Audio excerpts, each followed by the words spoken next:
చాలా సంతోషం ప్రియులారా. వేదికని అలంకరించినటువంటి మా సాటి తోటి దైవజనులు, ముందుగా గౌరవనీయులు పెద్దలు జేకబ్ అన్న గారికి, ఇప్పటి వరకు మీకు వాక్యాన్ని బోధించినటువంటి సోదరులు ఆనంద్ గారికి, తక్కిన గౌరవనీయులందరికీ కూడా, అటువలే విచ్చేసిన మీ అందరికీ సహితము యేసుప్రభు వారి పేరిట నా ప్రత్యేక శుభాలను తెలియజేసుకొనిచున్నాను. సంతోషం. ఇప్పటిదాకా ఎన్నో మంచి మాటలు సోదరుల నోటి ద్వారా మీరు విన్నారు. దేశం కాని దేశంలో దైవభక్తుల మరణ వేదనలు. నిజంగా ప్రియులారా, ఈరోజు సమాజాన్ని మనం ఆలోచిస్తుంటే, మనిషి అన్నవాడు తన వృత్తిని, తనకు దేవుడిచ్చిన పోలికని విస్మరించి బ్రతుకుతున్నాడు. సృష్టి ప్రారంభమైనప్పుడు పులి ఎలాగుందో నేటికి పులి అలానే ఉంది. కక్కుర్తిపడి గడ్డి తినట్లేదు. పులి తింటుందా? సృష్టి ప్రారంభమైనప్పుడు దాని గుణం ఎట్టిదో నేటికి దాని గుణం అట్టిదే. సృష్టి ప్రారంభమైనప్పుడు సాధు జీవులైన మేక, గొర్రె, గట్రా లాంటి జంతువుల గుణం అప్పుడు ఎలాగుందో నేటికి అలాగనే ఉంది. మేక పొరపాటున మాంసము తినట్లేదు, పులి పొరపాటున గడ్డి మేయటం లేదు. ఏది తన గుణాన్ని మార్చుకోలేదు. కానీ మనిషే గడ్డికి అలవాటు పడ్డాడు. ఇంకా గట్టిగా మాట్లాడితే తినకూడని ప్రతి చండాలాన్ని తినటానికి బహుబాగుగా అలవాటు పడ్డాడు. దేవుడు మనిషికి ఇచ్చిన ఆహారాన్ని మనిషి మర్చిపోయి వాడంతటా వాడే కొన్ని ఆహారాలను సృష్టించుకున్నాడు. తద్వారా పతన పంచులకు ప్రయాణిస్తూనే ఉన్నాడు. నిజంగా ఒకసారి మనం యవ్వన, కౌమార, వృద్ధ, నడిపి వయస్కుల గురించి దేవుడు చెప్పిన ఒక భక్తుడు మనకు బైబిల్లో కనపడతాడండి.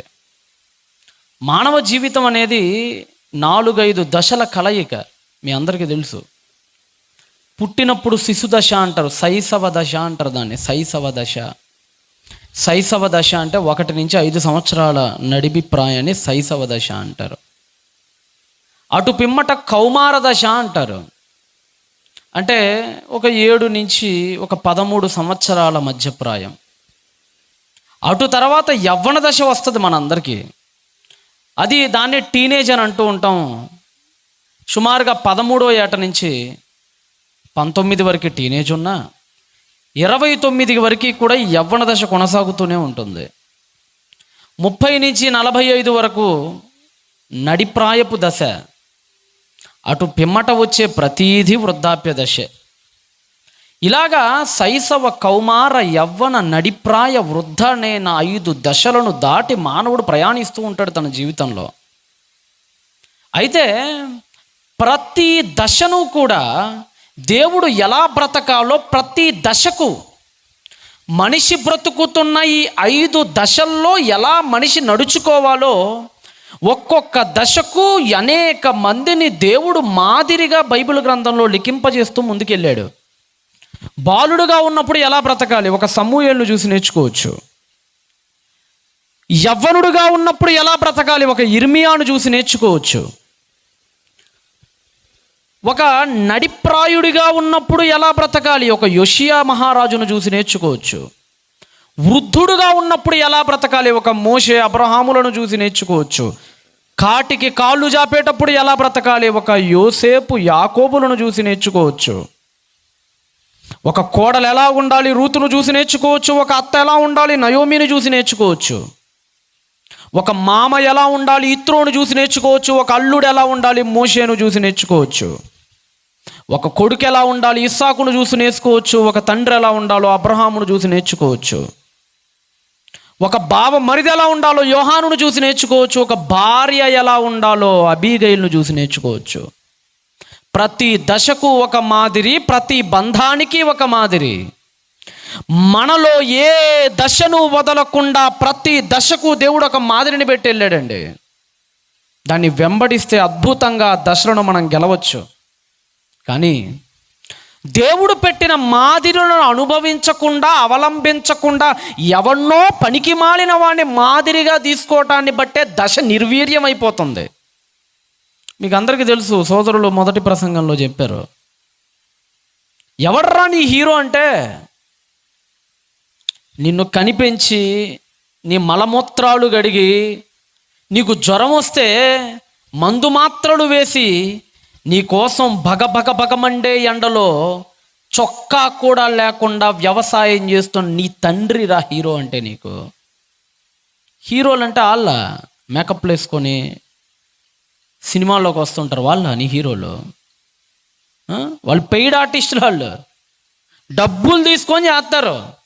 సార్ నువ్వు ఇప్పటికీ వెళ్ళి వాడి దగ్గరికి, ఒక ఆయన ఉంటాడు, మీకు అందరికీ తెలుసు, ఒక ప్రధాన సినీ వంశానికి చెందిన ఆయన దగ్గరికి ఈ మధ్య ఎవరు అభిమాని వెళ్ళి, అన్న ఒక ఫోటో అని అలా ఫోటో తీసాడు, అలా తీస్తున్నాడు, అలా తీస్తున్నాడు.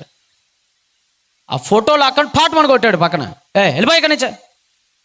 నీ హీరో హీరో హీరో హీరోని విర్రవీగుతున్నావు కదా, గొంతు కోసుకుంటున్నావు కదా, రక్తాలు వచ్చేటట్టుగా మరి బ్లేడ్లు పెట్టి కోసుకుంటున్నావు కదా. సినిమాల దగ్గరికి పోయి ఒకసారి నీ హీరో దగ్గరికి వెళ్ళు, పక్కనున్న బాడీ గార్డ్ బల్లిని గోడకేసి కొట్టినట్టు కొడతారు నిన్ను.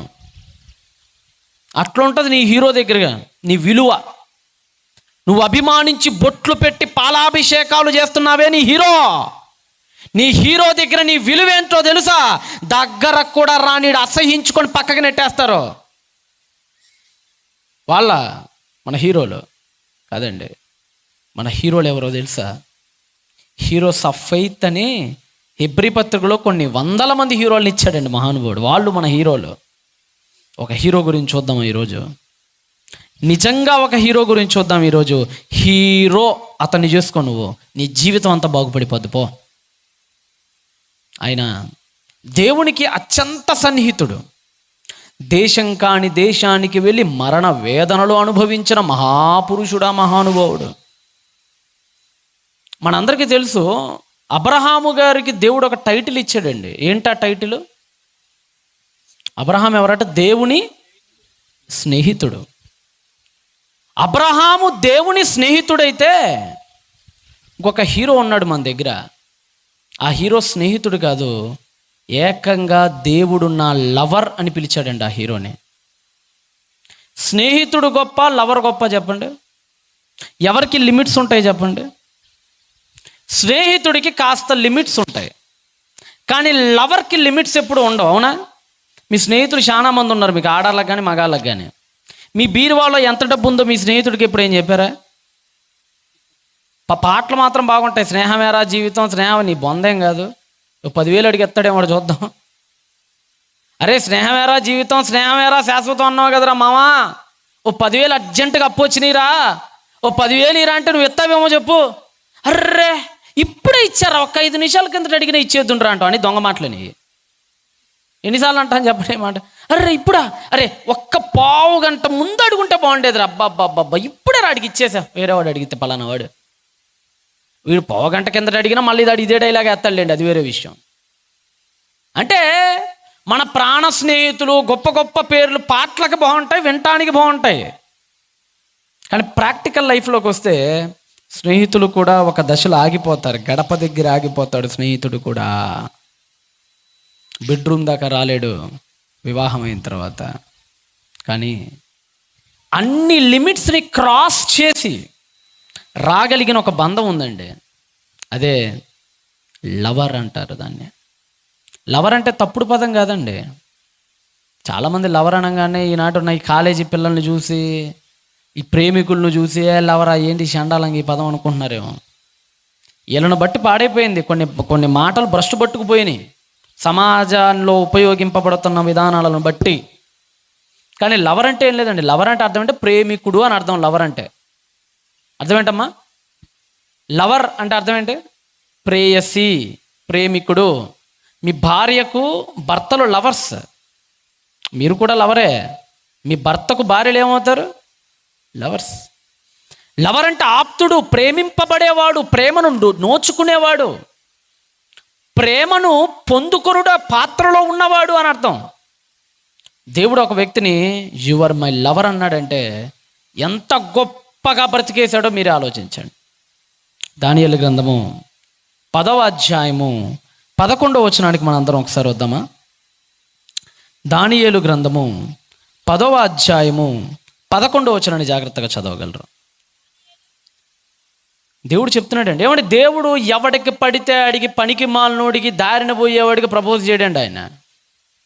మనం అంటాం, మనం ఎట్టాంటి వాళ్ళకి ప్రపోజ్ అంటే మన కంటికి నచ్చాలన్నమాట. కొంతమంది టేస్టులు ఉంటాయండి, ఇంటేనే వాంతో వస్తుంది కొంతమంది టేస్ట్. మా గుంటూరులో ఒక అమ్మాయి ఉంటుంది. ఆ అమ్మాయి అక్కడిని ప్రేమించింది. ఏం చూసి ప్రేమించామే అని అడిగాడు వాళ్ళ నాయన. వాడు గుట్కా అన్న వీళ్ళ స్టైల్ భలే ఉంటుంది డాడీ. అబ్బా ఈ మొహం మండ. ఏ స్టైల్ అట? ఆ ఉమ్మి మింగుతా స్టైల్గా ఇలా ఇలా వస్తుంటారు కదా, ఆ స్టైల్ రజనీకాంత్లాగా ఉందట దానికి. మొన్న మధ్య ఎవరు ఒక ఐఏఎస్ అధికారి కూడా చెప్తుంది, వరంగల్లో ఒక సంఘటన.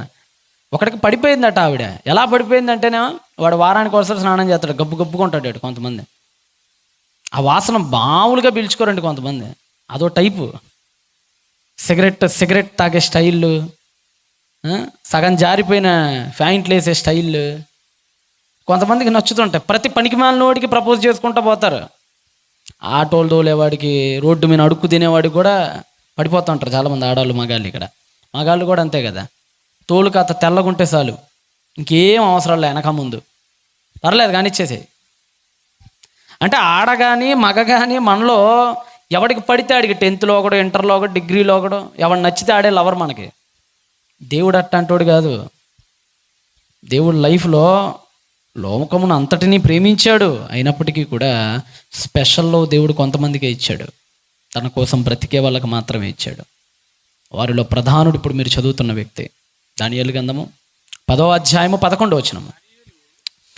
డానియేల్, నీవు నాకు బహుప్రియుడవురా. గ్రేట్లీ బిలావ్డ్ అని ఉంటుంది ఇంగ్లీష్లో. అయితే నేటివ్ లాంగ్వేజ్లో మాట్లాడుకోవాలంటే యువర్ మై లవర్ రా.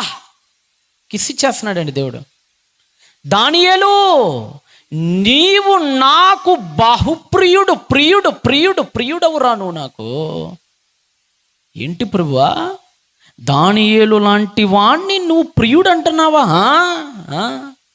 అంతేం నచ్చిందయ్యా డానియేల్లో నీకు, అంతేం నచ్చింది అంటే ఒక్కసారి కూడా ఆగలేదండి. మరలా రెండోసారి ప్రపోజ్ చేస్తుంటాడు దేవుడు. కింద 18వ వచనంలో, 18 చదవండమ్మా. అతడు మరలా నన్ను ముట్టి బలపరిచి నీవు అదేంటి 10లో ఆల్రెడీ చెప్పావు కదా, 11వ వచనంలో ఇందాకే కదయ్యా I love you so much అని చెప్పావు. మరలా రెండోసారి కూడా చెప్పాలంటే దేవుడు ఉండలేకపోతున్నాడు చెప్పకుండా. మరి అంత నచ్చేశాడు. మళ్ళా చెప్తున్నాడు చూడండి, ఆయనను బలపరిచి నీవు బహుప్రియుడవు. ఒకే అధ్యాయంలో 7 వచనాల సంధిలోనే 2 సార్లు దేవుడు ఐ లవ్ యు దానియేలు అంటున్నాడంటే ఎంత ఇష్టపడ్డాడు దేవుడు దానియేలుని. ఎందుకు అంత ఇష్టపడ్డాడు? మనలో లేనిదేంటి, ఆయనలో ఉన్నదేంటి? సంఘాలను గురించి దేవుడు క్రీస్తు అన్నమాట తెలుసా, నా నోట నుండి నిన్ను ఉమ్మివేయను ఉద్దేశించాను అన్నాడండి ప్రకటనలో. మన కిస్సులు పడవు, మనకు ఉమ్ములు పడుతుంటాయి దేవుడి దగ్గర నుంచి. అట్టుంటుంది మన బతుకు. మన బతుకు ఎట్టంటే, ఒకప్పుడు రోమన్ సైనికులు అందరూ ఉమ్మేస్తుంటే యేసుప్రభు అలా తుడిచేసుకున్నాడని మహానుభావుడు. అంత సహనవంతుడు ఆయన. రోమన్ సైనికులు గాండ్రించి వస్తుంటే సిలువేసేటప్పుడు ఆ మహానుభావుణ్ణి తుడిచేసుకున్నాడు. తిరిగి ఉయ్యలా, వాళ్ళ మీద ఉయ్యాలనిపించలా, క్షమించాలనిపించింది వాళ్ళని. My lord my father forgive them, వాళ్ళకి క్షమించేయ అన్నాడు. కానీ ప్రకటనకు వచ్చేటప్పటికి సంఘం గురించి ఏమన్నాడు తెలుసా, నా నోట నుండి ఉమ్మి వేయను ఉద్దేశించి ఉన్నాను అన్నాడండి ఆయన. అంటే ఎంత అసహ్యంగా మన బ్రతుకులు ఉన్నాయో ఆలోచించండి. ఆ మాట అనింది ఆయన అన్యులతో కాదు, గమనించండి. ఆ మాట అనింది ఎవరితో? ఆయన సంఘముతో అన్నాడు. ఆయన మాట సంఘముతో అన్నాడు. రక్తం పెట్టిన సంఘంతో అంటున్నాడు ఆయన మాట. అంత అసహ్యంగా బ్రతుకుతుంది అనేటి సంఘం.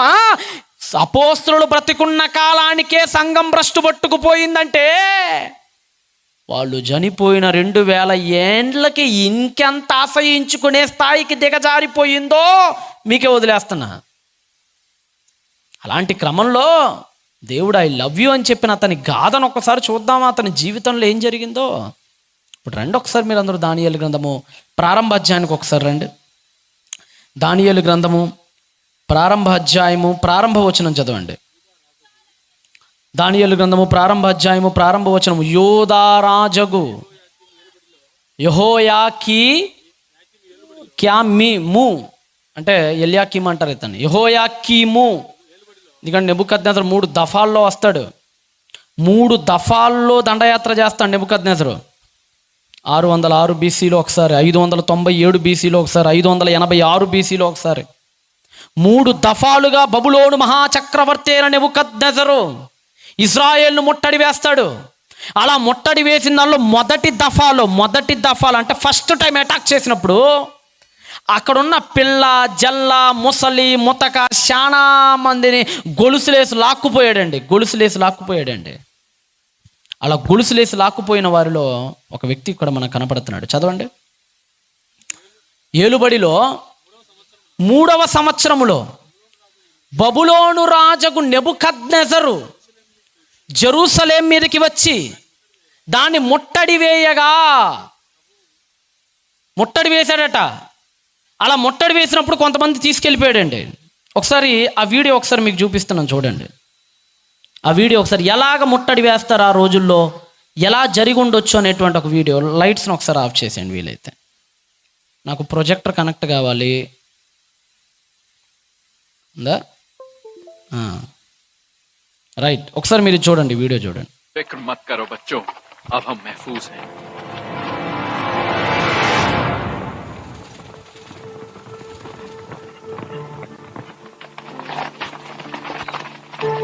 ఇదిగోండి, ఆ రోజుల్లో నెబుకద్నెజరు ముట్టడి వేసేవాడండి. ముట్టడి వేసి ఇష్టం వచ్చినట్టుగా పిల్లోడని లేదు పెద్దోడని లేదు, అందరినీ చేతికొచ్చినని చంపేసేవాడు. ఇదిగోండి, కళ్ళు పొడి చేసేవాడండి. గోర్లతోనే కళ్ళు పొడిచి లాక్కుపోయేవాడు. అంత క్రూరుడు నెబూజరదాను నాయకత్వంలో ఉన్న నెబుకద్నెజరు మహారాజు. కళ్ళు పొడి చేసేవాళ్ళండి. గుడ్లు 2 పీకేసేవాళ్ళు. దేశం వినబడి రాజ్యం వినపడి కంటికి కనిపించిన ప్రతి వాడిని లాక్కుపోయేవాళ్ళు. అదిగోండి, అలాగా గుర్రాలు ఎక్కించి, ఎడ్ల బండ్లు ఎక్కించి, నడిపించుకుంటా, గాడిదలు ఎక్కించి పశువులను తీసుకెళ్లిపోయేవాళ్ళు. అలాగా దీన్నే చెర అంటారు బైబిల్ గ్రంథంలో. చెర అంటే ఇలానే ఉంటుంది. చెర ఇలా లాక్కుపోయేవాళ్ళు ఆ రోజుల్లో.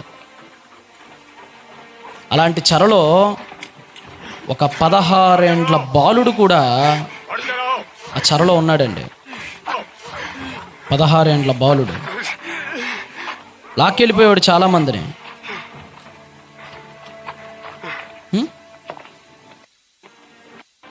ఇలాంటి ఈ బబులోను చెరలో కొంతమంది పసిపిల్లల్ని అనగా కొంతమంది బాలుర్ని కూడా తీసుకెళ్ళిపోయాడు. అదిగోండి, ఇక్కడ ఒక బాలుడు మీకు కనపడుతున్నాడు చూడండి.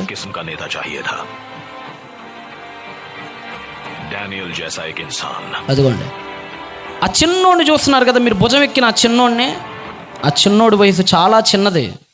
ఇప్పుడు ఆ చిన్నోడు దాదాపుగా మరి బాలుడు అనేటువంటి పదప్రయోగం బైబిల్ ఉంటుంది. ఒకసారి తీయండి, ఒకసారి మీరు అందరూ కూడా బైబిల్ని ఒకసారి ఓపెన్ చేయండి. 1వ అధ్యాయము దానియేలు గ్రంథం. లైట్స్ని ఒకసారి ఆన్ చేయండి అయ్యా. దానియేలు గ్రంథము 1వ అధ్యాయం. ఆ బాలుడు తనది కాని దేశంలోకి వెళ్ళాడు. తనది కాని దేశానికి ఆ బాలుడు వెళ్ళినప్పుడు ఆ బాలుడు గురించి ఉన్న మాటలు 4వ వచనం నుంచి చదవండి. 4వ వచనం దానియేలు గ్రంథము 1వ అధ్యాయము 3, 4 వచనాలు కలిసి ఉంటాయి. రాజు అష్బెనజు అను నపుంసకుల అధిపతిని పిలిచి ఇలాగున ఆజ్ఞాపించాడట. ఏమని ఆజ్ఞాపించాడట? ఇశ్రాయేలీల రాజవంశములలో ముఖ్యులై లోపము లేని వాళ్ళు, లోపము లేని సౌందర్యవంతులు, సకల విద్యా ప్రవీణతయు కలిగి తత్వజ్ఞానము తెలిసిన వాళ్ళై రాజనగరునందు నిలవదగిన కొందరు. నన్ను చూపించండి ఆ వీడియో చాలు, ఆ వీడియో చాలు. నా వీడియో వచ్చినట్టు చూడండి. ఆ రోజు అక్కడి నుంచట కొంతమంది బాలుర్ని తీసుకొని వచ్చారట అండి. బాలుర్ని కొంతమందిని తీసుకొచ్చారట. తీసుకొని వచ్చి ఎక్కడ నుంచోబెట్టారట. ఏమనుంది మళ్ళా చదవండి, ఆ చివరి వచనం మళ్ళా చదవండి. 4వ వచనము చివరి 2 వచనాలు. 4వ వచనంలోని చివరి 2 లైన్లు చదవండి. లోపము లేని సౌందర్యమును సకల విద్యా ప్రవీణతయు జ్ఞానము కలిగి తత్వజ్ఞానము తెలిసిన వారై రాజు నగరు నందు కొందరు బాలురను రప్పించి. ఎవరిని? బాలురని. హిబ్రూ భాషలో అయితే ఎలాదీం అని ఉంటుంది. ఎలాదీం అంటే అర్థం ఏంటంటే 16-17 ఏండ్ల వయస్సు కలిగిన వాళ్ళకు ఉపయోగించే టెర్మినాలజీ అది. బాలురు అన్న టెర్మినాలజీని 16-17 ఏండ్ల వయస్కులకు ఉపయోగించేటువంటి టెర్మినాలజీ అది. అలాంటి టర్మ్ని ఇక్కడ ఉపయోగించారండి మనకి డానియేలు గ్రంథంలో. మూల గ్రంథాన్ని రాసిన దానియేలు మహాగారు ఆయన రాస్తున్నాడు బాలుడట. అంటే మీరు చారిత్రకంగా ఆలోచించిన, యోషియా రాజు వయస్సును బట్టి ఆలోచించిన, సుమారుగా అప్పటికి దానియేలుకి 16-17 ఏండ్ల కుర్రోడండి అప్పుడు ఆయన. ఎన్నేళ్ళ కుర్రోడమ్మా? 16-17 ఏండ్లు. అంటే ఎన్నో తరగతి చెప్పండి. ఇప్పుడు మన భాషలో చెప్పాలంటే 10th క్లాస్ కుర్రోడు. అప్పుడే 10th క్లాస్ అయిపోయిన కుర్రోడు. ఈరోజు మనకి 10th క్లాస్లో ఎంత వయసు అమ్మా? 10th క్లాస్ పిల్లలకి ఎంత వయసు? 15 ఏళ్ళు. సరే, ఒక ఇంటర్మీడియట్ అనుకుందాం. 16 ఏళ్ళు 17 ఏళ్ళు అంటే ఒక ఇంటర్మీడియట్ వయసు. 10th క్లాస్ అయిపోయినంత వయసు. ఈ 16-17 ఏండ్ల ఆ బాలుణ్ణి లాక్కుపోయారండి దేశం కాని దేశానికి. ఏ దేశానికి లాక్కుపోయారు? బబులోన్ అనే దేశానికి లాక్కుపోయారు. దాదాపుగా 2000 కిలోమీటర్లు అండి. హారాన్ మీదగా, సిరియా మీదగా అలా వెళ్తే 2600 కిలోమీటర్ల ప్రయాణం. అంత ప్రయాణం చేయించి దానియేలు గారిని దేశం కాని దేశంలోకి తోడుకొని పోయారు. ఆ 16-17 ఏండ్ల బాలుణ్ణి. ఏమంటే మీకు అందరికీ తెలుసు, అమ్మా నాన్నలు లేనప్పుడు అసలు 16-17 ఏండ్ల మగ పురుషులు, యవ్వనస్తులు ఎలా ఉంటారో, వాళ్ళు చేసే అల్లరి, వాళ్ళు చేసే పనికి మాలిన పనులు ఎలా ఉంటాయో ప్రత్యేకంగా చెప్పడం అవసరం లేదు. ఇక మీరు బెంగళూరు వైపు వెళ్తే మీకు దగ్గర నుంచి బెంగళూరు దగ్గరే. ఆ బెంగళూరు వైపు మీరు వెళ్ళి చూడండి, అందరు నార్త్ ఇండియన్స్ కొద్దిగా ఎక్కువ మంది ఉంటారు మీకు అక్కడ. ఉత్తర భారతీయులు. వాళ్ళకి అమ్మ నాన్నలు పర్యవేక్షణలు ఉండవు. ఏదో ఉద్యోగం కోసమని వస్తారు ఇక్కడికి, లేదంటే చదువుకోవటానికి వస్తారు, ఏదో ఒక జాబ్ తీసుకుందామని వస్తారు. అమ్మ నాయన ఉండరుగా, ఎక్కడో హాస్టల్లో ఎక్కడో చదువుకుంటారు, లేదంటే రూమ్ తీసుకుంటారు. అడిగేవాళ్ళు లేడు, వాళ్ళ అమ్మ నాన్న అడిగేవాళ్ళు లేరు. వాళ్ళు వేసే డ్రెస్సులు, అక్కడ ఆడపిల్లలు వేసే డ్రెస్సులు హీనంగా ఉంటాయి కొందరికి అయితే. ఎందుకంటే పర్యవేక్షకులు లేడు కదా. అదే ఇంట్లో నానున్నాడు అనుకోండి, ఒకవేళ కర్ర పెట్టి కొడతాడు. అది సరైన తండ్రి అయితే. సరైన తల్లి అయితే ఏంటే అవతారం అని చెప్పి జుట్టు పట్టుకొని లోపలికి దరువేసిద్ది. అడిగేవాళ్ళు లేరు కదా. అమ్మ లేదాయా, నాయన లేడాయా, చదువుకోవడానికి వచ్చారాయా, అమ్మ నాయన లేకపోయేటప్పటికి వీళ్ళు ఏం చేసినా అడ్డు అదుపు లేకుండా పోయింది. కాబట్టి అలాగ ప్రవర్తిస్తారు. తల్లిదండ్రులు లేనప్పుడు పిల్లల్ని ఒకసారి గమనించండి. అస్సలు చూడలేరండి తల్లిదండ్రులు. 16-17 ఏండ్ల పిల్లల్ని అయితే వాళ్ళ ఆలోచనలు మారిపోతాయి, వాళ్ళు చూసే చూపులు మారిపోతాయి. ఇక మగాడైతే వాడు ఫోన్లో ఏం చూస్తాడో కూడా తెలియదు తల్లిదండ్రులు ఆబ్సెన్స్లో ఉన్నప్పుడు. ఆ వయసులో ఉన్న 17 ఏండ్ల పిల్లవాడిని తీసుకొచ్చారు. 17 ఏండ్ల అంటే సామాన్యమైన విషయం కాదండి. అది మొత్తం 60 ఏండ్ల వయసు కదా. ఒకవేళ మానవ జాతి మొత్తం 70 ఏండ్ల వయసు కలిగిందని అనుకుంటే యావరేజ్గా, అదే అన్నాడు కదా, ఆయుష్కాలం ఎంతట? 70 ఏండ్లు, అధిక బలం ఉన్న ఎడలా 80 ఏళ్ళు. ఈ మొత్తం వయస్సుల్లోకి అత్యంత ప్రమాదకరమైన వయస్సు ఏదైనా ఉందంటే ప్రధానంగా 17 ఏండ్ల వయసే. టీనేజ్ అంటారు కదా దీన్ని. ముఖ్యంగా ఈ టీనేజ్ వయసు చాలా ప్రమాదం, చాలా ప్రధానమైంది కూడా. మీకు అందరికీ నిర్భయ తెలిసి ఉంటుంది. నిర్భయ తెలుసమ్మా? అప్పుడు చంపేశారు కదా. ఢిల్లీ కాంగ్రెస్ ప్రభుత్వం జరుగుతున్నప్పుడు, బీజేపీ గవర్నమెంట్ రాకముందు పెద్ద వైరల్ అయిపోయింది కానీ ఢిల్లీలో కూర్చొని పాపం రాత్రిపూట బస్సులో ప్రయాణిస్తుంది ఆ అమ్మాయి. ఒక 6 పాశవిక మృగాలు బస్సులోనే ఆ అమ్మాయి మీద పడి చెరిచి అంతటితో వదలకుండా, ఇంక నేను చెప్పకూడదు, మీరు వినకూడదు అయితే కొన్ని మాటలు, అంత కఠినంగా అత్యంత పాశవికంగా ప్రవర్తించారు. మృగాలు కూడా సిగ్గుపడి తలదించుకునేలాగా ప్రవర్తించారు.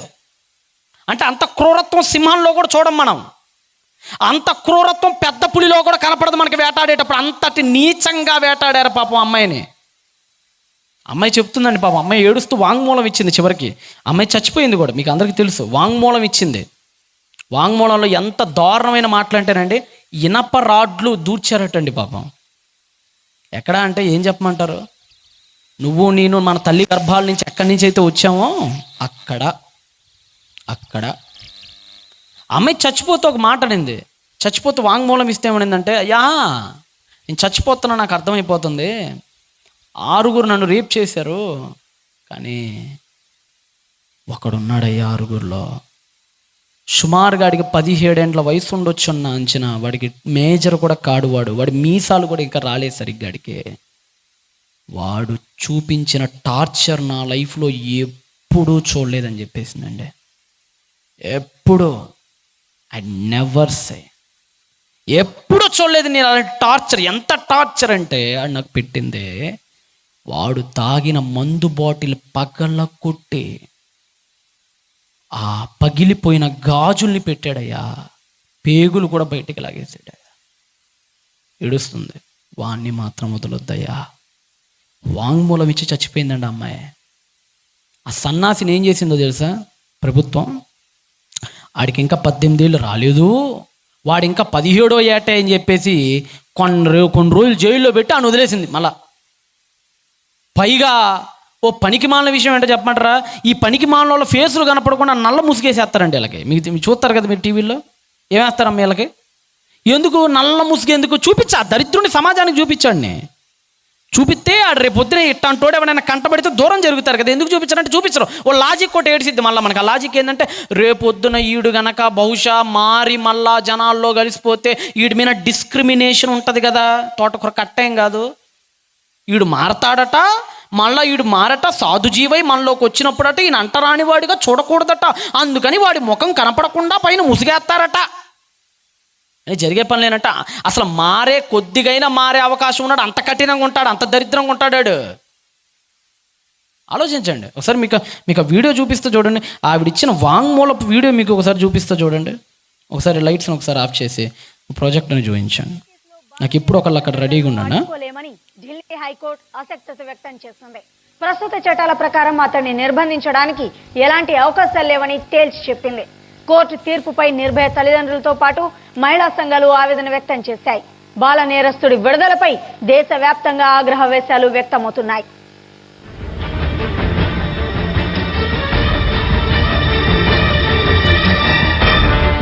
నిర్భయ కేసులో నిందితుడైన బాల నేరస్తుడిని విడుదల చేయకుండా ఆపలేమని ఢిల్లీ హైకోర్టు ఆసక్తత వ్యక్తం చేసింది. నేర తీవ్రత దృష్ట్యా అతన్ని విడిచిపెడితే సమాజానికి ప్రమాదమని, అతన్ని జువెనైల్ బోర్డు నుంచి విడుదల చేయరాదని బీజేపీ నేత సుబ్రహ్మణ్య స్వామి స్పష్టం చేసింది. అయితే ఇందుకు ఢిల్లీ కేంద్ర ప్రభుత్వాల డిసెంబర్ 16న నిర్భయపై సామూహిక అత్యాచారానికి పాల్పడ్డారు. 6గురిలో బాల నేరస్తుడే, అదిగోండి ఆవిడ వాంగ్మూలమేనండి, ఇక్కడి నుంచి జాగ్రత్తగానండి. నిర్భయపై సామూహిక అత్యాచారానికి పాల్పడ్డారు. 6గురిలో బాల నేరస్తుడే అత్యంత పాశవికంగా ప్రవర్తించాడని నిర్భయ తన వాంగ్మూలంలో పేర్కొంది. చూశారు కదండి, 6గురిలో అత్యంత దారుణంగా ట్రీట్ చేసినాడు ఎవడంటే ఆ దౌర్భాగ్యుడేనని చెప్పి. నిర్భయపై సామూహిక అత్యాచారానికి పాల్పడ్డారు. 6గురిలో బాల నేరస్తుడే అత్యంత పాశవికంగా ప్రవర్తించాడని నిర్భయ తన వాంగ్మూలంలో పేర్కొంది. కేసు చూశారు కదండి, చాలు లైట్స్ ఆన్. ఏమండి 17 ఏళ్ళు అండి వాడికి, అంతేనండి. వాడు ఎట్ట తప్పించుకున్నాడంటే వాడు ఇంకొక 5 నెలలు 6 నెలలు maybe, correction to the subject, వాడి గనకుంటే వాడిని ఉరేసేసేవాళ్ళు. ఒక్క 18వ ఏటలోకి ఇంకా ప్రవేశించలేదు, ఒక్క అడుగు దూరంలో ఉన్నారని ఆపేశారండి. అంటే ఎంత భయంకరమైన వయస్సో చూడండి ఆ వయస్సు, ఎంత క్రూరంగా ఆలోచించే వయస్సో చూడండి ఆ వయస్సు. అట్లాంటి వయసులో ఉన్నాడు ఇప్పుడు మీరు చదువుతున్న బాలుడు. ఎవరు? దానియేలు గారు. ఈయనకి ఎన్ని వేదనలు పడ్డాడో తెలుసా? ఎందుకో చెప్పమంటారా వేదనలు?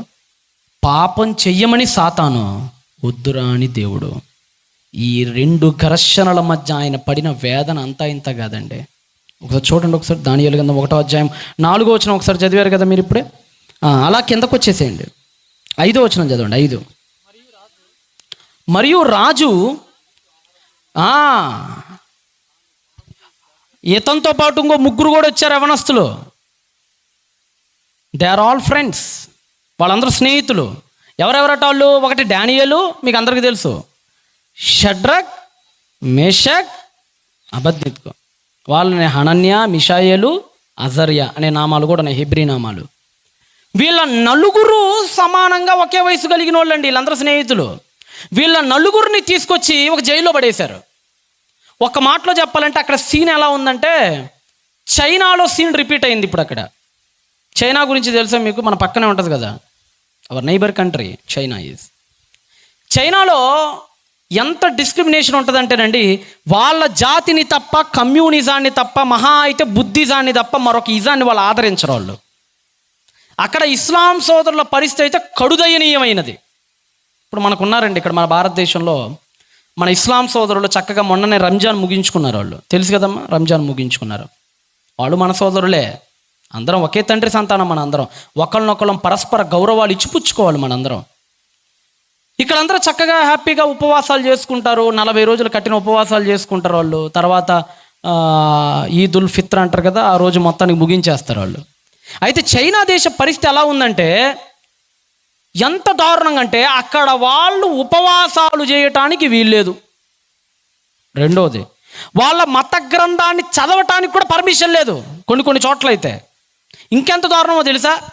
ముస్లిం సోదరులు ఎక్కడికైతే వెళ్తారో బయటికి సీసీ కెమెరాలన్నీ వాళ్ళ మీద అబ్జర్వేషన్ పెడతారండి.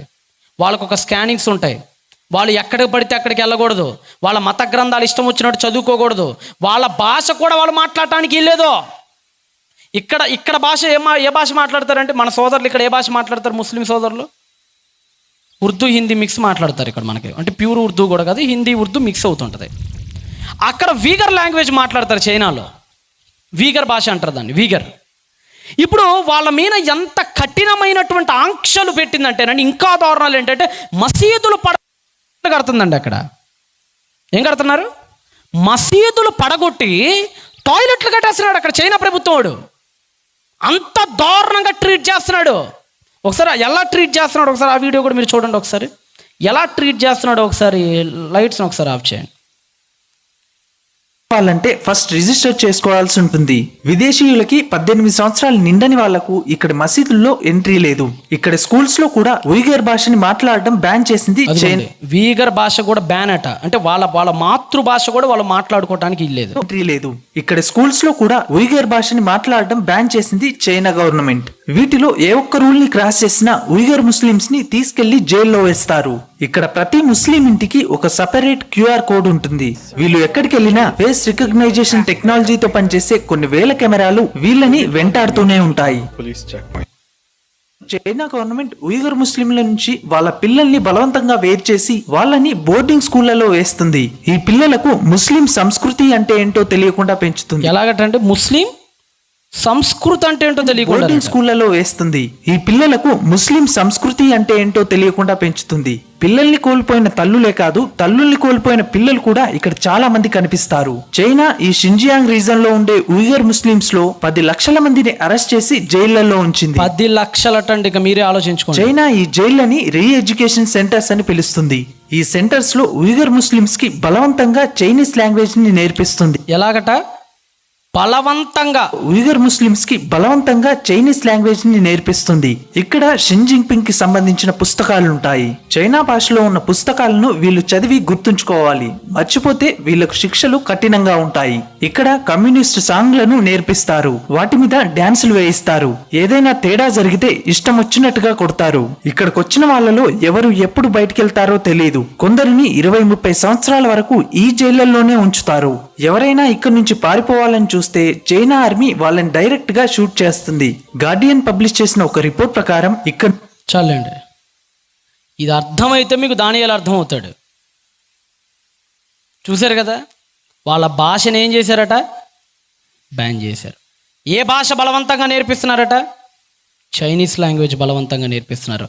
వాళ్ళ సంస్కృతి కూడా వాళ్ళు సరిగ్గా పాటించనీయకుండా, చివరికి పాటలు కూడా వాళ్ళ వినటానికి లేదండి. ఎవరు పాటలట? ఇప్పుడే చూశారు కదా, కమ్యూనిస్ట్ పాటలట.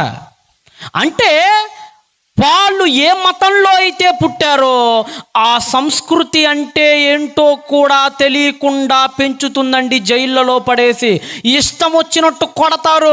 మాట దాటారంటే ఆంక్షలు విధిస్తారు, ఆజ్ఞలు దాటారంటే. దానియేలు గారిని కూడా అదే చేశారు. దేశానికి తీసుకొచ్చి జైల్లో పడేశారు. ఇప్పుడు వీళ్ళ పరిస్థితి ఏంటో తెలుసా? ఇక్కడ ఆయన భాష ఆయన మాట్లాడటానికి ఇల్లేదు. దానియేలు గారి భాష ఏ భాష? మీ అందరిది ఏ భాష అండి? మనదే భాష. The accents is different. యాసలు వేరు కావచ్చు, భాష ఏంటి? తెలుగు భాష. ఇప్పుడు మీ అందరిని ఇప్పుడు తీసుకుపోయి ఏ కొరియాలోనో, ఏ జపాన్లోనో, ఏ చైనాలోనో పడేసి ఆ కిచిడి భాషనే మాట్లాడమంటే మీరు మాట్లాడతారా చెప్పండి? మాట్లాడతారా? ఆ కువైట్ వెళ్ళిన వాళ్ళని అడగండి. ఫస్ట్ టైం వెళ్ళినోడికి పిచ్చెక్కిద్దాడు, ఏం అర్థం కాదు. ఆడేం మాట్లాడుతున్నాడు అర్థం కాదు మనకు. అరబిక్ ఆడు కుబుస్ అంటాడు. ఆ కుబుస్ అంటే రొట్టెని అర్థం చేసుకోవడానికి 4 రోజులు పట్టిద్ది మనకి. చాలా కష్టంగా ఉంటుంది ఆడ. మీరు ఎప్పుడైనా మీ సన్నిహితులు ఎవరైనా అటువైపు వెళ్తే ఒకసారి అడగండి, అరే మీరు ఏం తింటారా అని. మన తిండి వాళ్ళు తినలేరు పాపం. వాళ్ళ తిండి వేరుగా ఉంటుంది, వాళ్ళ భాష వేరుగా ఉంటుంది, వాళ్ళ సాంప్రదాయాలు వేరుగా ఉంటాయి. తెలుగోడు కనపడితే రెక్కలు వచ్చి ఎగిరే పిట్టలా మారిపోతారు వాళ్ళు. అలా ఉంటుంది ఆడ పరిస్థితి. ఇప్పుడు దానియేలు గారి పరిస్థితి ఏంటంటే ఆయన భాష హెబ్రీ భాష మాట్లాడేవాడు, హెబ్రీయుడు ఆయన. ఇప్పుడు ఈ హెబ్రీయుని మీద ఆంక్షలు ఏంటంటే చదవండి. ఇప్పుడు ఆయన మీద ఆంక్షలు ఏంటో చదవండి. 5లో కల్దీయుల విద్యను అంటే 4వ వచనం చివరి చదువుతున్నాను నేను. 5వ వచనం ప్రారంభంలో ఉంటుంది, 4వ వచనం చివరి లైన్ చదువుతున్నా. కల్దీయుల విద్యను భాషను వారికి నేర్పో. యాష్మనస్ కమ్ హియర్. చెప్పండి మై డియర్ లార్డ్, ఏం చేయమంటారు నన్ను? ఆ కుర్రోళ్ళని తీసుకొచ్చాం కదా, ఆ 16-17 ఏళ్ళ కుర్రోళ్ళు, వాళ్ళు లాక్కొచ్చండి, వాళ్ళు లాక్కరండి. రాయ్, మీ భాష మీరు మాట్లాడటానికి లేదు ఇక నుంచి. ఏ భాష మీది? హెబ్రీ భాష అండి. హెబ్రీ భాష బ్యాన్, మాట్లాడటానికి లేదు. ఇక నుంచి మా భాష మాట్లాడాలి, కల్దీయుల భాష మాట్లాడాలి. ఏ భాష? మాది అరాం భాష మాట్లాడాలి ఇక నుంచి మీరు. సంస్కృతి విద్య కూడా హెబ్రీ విద్య నేర్చుకోవటానికి వీల్లేదు. ఇక ఏ విద్య నేర్చుకోవాలి? కల్దీయుల విద్య. అందుకని మీరు చూడండి, దానియేలు గ్రంథంలో సగానికి సగం అరమాయిక్లోనే రాశాడు. దానియేలు హెబ్రీలో ఉండదు. మీరు బైబిల్స్ ఫస్ట్ ఓపెన్ చేస్తే మీకు ఉంటుంది, ఇది ఆదిమ హెబ్రీ గ్రీక్ అని ఉంటుంది. ఇంకొకటి యాడ్ చేయాల్సి ఉంది అక్కడ, బిఎస్ఐడ్ యాడ్ చేయలే. ప్రాచీన హెబ్రీ మరియు అరామిక్ భాషల్లో రాయబడింది పాత నిబంధన. దానియేలు గ్రంథం 8 కానీ 9 కానీ 7 కానీ అధ్యాయాలన్నీ అరమాయిక్లోనే ఉంటాయి, హెబ్రీలో ఉండవయి. పక్క అరమాయిక్ భాష నేర్పించేస్తున్నారు, అరమాయిక్ విద్య నేర్పించేస్తున్నారు. ఇంకా చదవండి. మరియు రాజు తాను భుజించు ఆహారములో నుండి, తాను పానము చేయు ద్రాక్షారసములో నుండి అనుదిన భాగము వారికి నియమించి 3 ఏళ్ళు పెట్టండి రాయలని జైలులో. 3 ఏళ్ళు పెట్టండి. వాడు ఇందాక చూశాడు కదా, రీ ఎడ్యుకేషన్ క్యాంప్ అని పిలుస్తాడు, జైలు అని పిలవడాడు. అలానే ఈడు కూడా అంతే, జైలే, పేరు మాత్రం వేరేది పెడతారు వీళ్ళు. 3 ఏళ్ల పాటు బంధించి లోపల వీళ్ళ తిండి కూడా వీళ్ళు ఇష్టమైన తిండి తినడానికి వెళ్ళేది. వీళ్ళు ఏ తిండి? వీళ్ళకి ఇష్టమైన తిండి. హెబ్రీలు ఏ పడితే తినకూడదండి. హెబ్రీల ఫుడ్, యూదులు ఫుడ్ మనలాగా ఏది పడితే తినకూడదు. వాళ్ళకు ఒక లిస్ట్ ఉంటుంది లేవీకాండంలో, తెలుసుగా మీకు. పందెం తినకూడదు, ఒంటెని తినకూడదు, గబ్బిలం తినకూడదు, కుక్కుడు గువ్వ తినకూడదు, కొంగలు తినకూడదు, బల్లులు తినకూడదు, రెప్టైల్స్ తినకూడదు. వాళ్ళకు కొన్ని ఆంక్షలు ఉంటాయి. ఏమేం తినాలి? మిడతలు తినొచ్చు, తర్వాత గోవు తినొచ్చు, గొర్రె తినొచ్చు, పులుసులు కలిగినవి, పులుసులు లేనివి, డెక్కలు కలిగినవి, డెక్కలు లేనివి. వాళ్ళకు పెద్ద లిస్ట్ ఇస్తాడు లెవిటికస్ చాప్టర్ 11లో మోషే గారు. దీన్నే కొషర్ ఫుడ్ అంటారు దీన్ని. ఇప్పుడు మీరు చికెన్ తీసుకోవడానికి వెళ్ళారనుకోండి, ఎక్కువగా ఈ మాంసాహార శాలలో ఎక్కువ ముస్లిం సోదరులే కదా చేసేది ఇక్కడ కూడా కదమ్మా. మటన్ కానీ చికెన్ షాపులు కానీ ఎక్కువ వాళ్ళే కదా ఉండేది. హలాల్ మాంసం అమ్మబడునని రాస్తారు పైన, తెలుసు కదా. హలాల్ అంటే ఏంటి? మక్కా వైపు తిప్పుతారు దాన్ని, మక్కా వైపు పిలిచి వాళ్ళ మంత్రాన్ని చెప్పించి కోసదాన్ని హలాల్, అలా అదే తింటారు, మిగతా తినరు. యాజ్ లైక్ యూదులు కూడా కొషర్ తింటారు. కొషర్ అంటే లేవీకాండంలో మోషే చెప్పినట్లుగా మాంసాన్ని తయారు చేసే ఒక విధానం ఉంటుంది, అదే తినాలి వాళ్ళు. రెండో తినకూడదు వాళ్ళకి అది హేయం, హరామ్ అంటారు కదా, దానికి అది హేయం వాళ్ళకి అది. ఇప్పుడు ఇతని ఈ పశువుని లేదంటే 16-17 ఏళ్ళ యవ్వనుడికి పెట్టిన టెస్ట్ ఏంటంటే, రే డానియల్, నీ జెరూసలేంలో నువ్వు తిన్నట్టుగా ఇక్కడ తినటానికి లేదు, నా ఫుడ్ తినాలి. నువ్వేం తింటా? నాకు ముందు అనకుండదు, ఏది నచ్చితే అది తినేస్తా నేను. ఇప్పుడు మీరు ఉన్నారండి, చైనా వాడు తెలుసుగా మీకు. ఈ మధ్య చైనా వ్లాగ్స్ అని వస్తున్నాయి కొన్ని. ఈ ప్రపంచ యాత్రికులు ఎక్కువ మంది అయిపోయారు ఈ మధ్యన. ఆ చైనా బ్లాగ్స్ ఆడైతే రోడ్డు మీద పానీపూరి బండి రేంజ్లో పెడతాడు, పాముల బండి.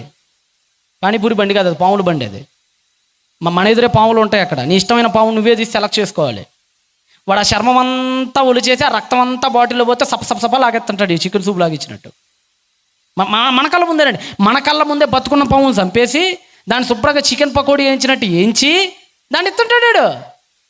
చైనా వాళ్ళు ఫుడ్ తిన్నారు కదా, ఆడెవడో అంతకుముందు ఒక కార్టూన్ పెట్టాడు. హవ్వ కాబట్టట, అదే మంచి చెడులు తెలుగు నుంచి వృక్షఫలం దగ్గర పాము వచ్చి చెప్పిద్ది కదా, ఈ పండుని తింటావా నిజమా అన్నప్పుడు.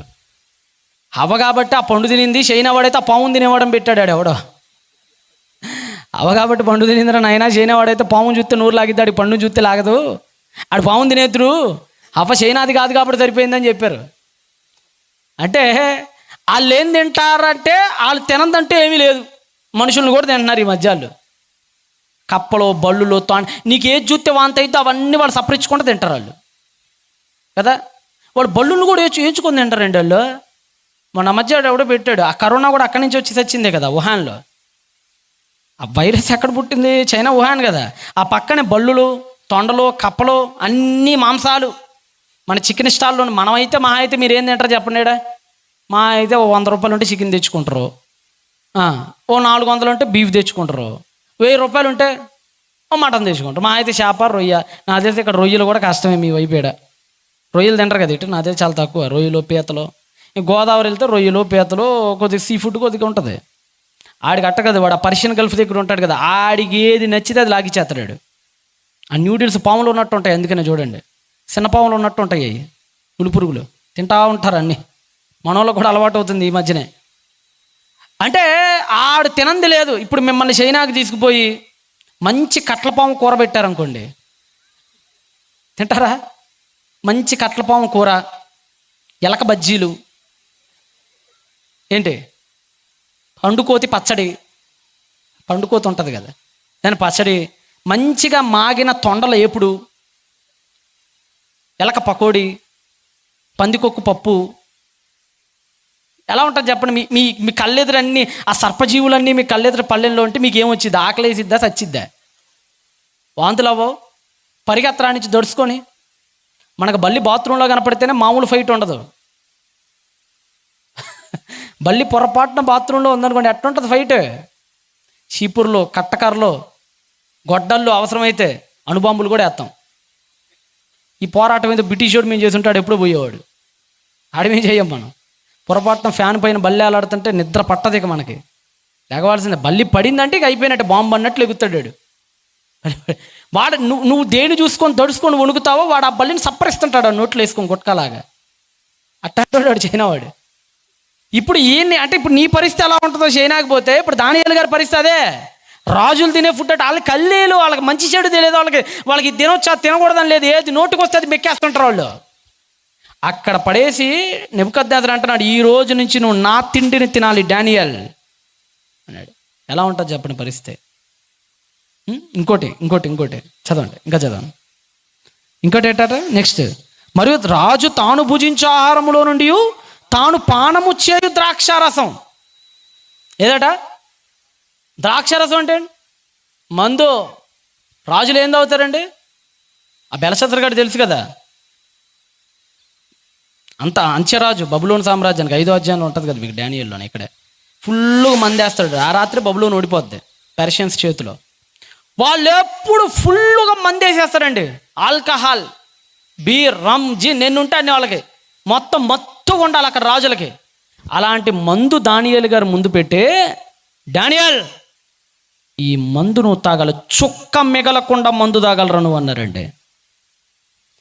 ఏమండి 16-17 ఏండ్ల పిల్లవాడికి మందు తాగమని చెప్పాలా చెప్పండి? వాడికి ఎంతమంది తాగట్లేదు చెప్పండి ఈ రోజుల్లో. ఈరోజు మీ వీధిలో వాళ్ళే, మీ చుట్టాల్లో ఉన్న వాళ్ళే 10th క్లాస్ ఇంటర్మీడియట్ అబ్బాయిలు ఈరోజు ఎలా ఉన్నారు చెప్పండి? ఎలా ఉన్నారండి?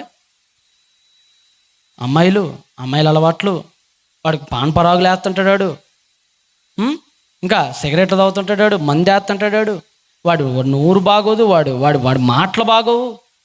ఈరోజు యవ్వనస్తుల పరిస్థితి ఎలా ఉందో చూడండి. మీ వీధుల్లో మీ ఇళ్లల్లోనే ఉన్నారు, మన ఇళ్లల్లోనే ఉన్నారు అలాంటి వాళ్ళు. ఇప్పటికీ పట్టుమని నూనూగి మీసాలు కూడా రానివాడు ఈరోజు మందు బాటిల్ లేపి తాగుతున్నాడు. లేడా? ఎంతమంది ఉన్నారు? ఇప్పుడు దానియేలు గారి ముందు మొన్న అక్కడ కూడా ఎప్పుడో చెప్పా, ఈ మధ్య పిల్లలు ఎట్ట తయారంటే 5వ తరగతి పిల్లలు కూడా కొట్టుకు సత్తున్నారు లవర్ల కోసం.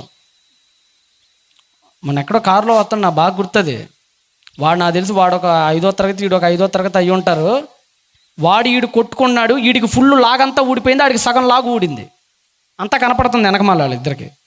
ఎందుకు రా కొట్టుకునేదని అడిగితే ఈడు 3వ తరగతి లవర్ని ఆడికి గెలికాడట. ఒరే అంటే వీడికి ఇంకా లాగేసుకోవటం కూడా రాదు. వీడికి ఎవరు కావాలి? లవర్ కావాలి. వీడికి లాగేసుకోవటం రానోడికి లవర్లు కావాలి. ఇప్పుడు ఈరోజు మన పిల్లలు అంతే కదండి. ఈరోజు చిన్న చిన్న పిల్లలు కదిలేయండి, నీకు తెలియని చెప్తాడు. రోజు ఫోన్లో సెట్టింగ్లు పెద్ద పెద్ద వాళ్ళకి తెలియవు. వాడికి ఇస్తే వాడు 5 నిమిషాలు సాల్వ్ చేస్తాడు ప్రాబ్లం ఉన్నాడు. అంత ఫాస్ట్గా ఉన్నారు ఈరోజు పిల్లలు, ఎంత ఫాస్ట్గా ఉన్నారు. వాళ్ళ అలవాట్లు ఎంత ఫాస్ట్గా ఉంటున్నాయి అసలు ఈ మధ్యన. పెద్ద వాళ్ళ అలవాట్లు వచ్చేస్తున్నాయండి చిన్న చిన్న వయసుల్లో. ఆ మధ్య ఎవరో ఒక వీడియో చూసా, వాడు డ్రంక్ అండ్ డ్రైవ్ కేసులో బుక్ అయ్యాడు ఎక్కడో హైదరాబాద్ ఎక్కడో మొత్తానికి. వాడిని ఆపారు, వాడు బాగా మందు వేసున్నాడు, ఒక బీరో మొత్తానికి ఏదో కొట్టాడు, వాడిని ఆపారు, పోలీసులు ఆపాడు. వాడు అడుగుతున్నాడు పోలీసులు, నన్ను ఎందుకు ఆపారు మీరు అని అడుగుతున్నాడు. అరే నువ్వు తాగావు కదరా అంటే, ఆడు ఎందుకు తాగానంటే వాడు ఒక రీజన్ చెప్తున్నాడు అండి. ఆ రీజన్ ఒకసారి మీరు చూడండి, ఒకసారి లైట్స్ ఆఫ్ చేయండి ఆయన. ఈ తాగుబోతులు వ్యవహారాలు ఎట్టుంటాయో చూడండి. కొద్దిగా వాల్యూమ్ పెట్టండి. ఈయన ఆపకూడదంటే వీడికి దండ వేయాలంటే వీడికి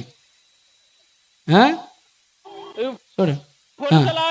నువ్వు పక్కన పెట్టు బండి అంటున్నావు, పక్కన పెట్టు అంటే ఏమన్నాడు? మరి ఏమనాలరా? నెత్తినట్టు అనాలా? మరి ఏమనాలరా? మరి పక్కన పెట్టి అనకుండా బండి మంది అవునోడికి ఏమనాలరా? మరి